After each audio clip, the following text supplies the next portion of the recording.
Kasabay ng bahagyang pagtila ng ulan, ang pagsiklam ng gulo sa bahaging ito ng Blooming Street sa Sampaloc, Maynila, ilang individual ang nagtatakbuhan at nagsisigawan sa gitna ng kalsada.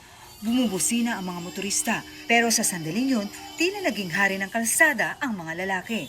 Nakapayong ang ilan na nadulas pa, habang ang iba pa nagpaula ng bato. Hawak na ng pulisya ang nasabing video at sa investigasyon ng Manila Police District. Pawang mga menor de edad umano ang sangkot sa gulo. Grupo-grupo ito ng mga kabataan kung saan nga ito naman yung kalimitan na pinag-uugatan ng gulo. Pag may mga dalawang grupo na nandun sa lugar at nakikita sila, ito yung nangyayari. Nailigtas ang 15 anyos at isang 16 anyos sa sangkot sa gulo. Nagtakbuhan naman ang iba pa. Wala namang nasaktan at wala rin tayong na-report ng mga nasirang kagamitan doon. Kaya i-turn over natin ito sa Barangay Council for Child Protection ng nasabing barangay.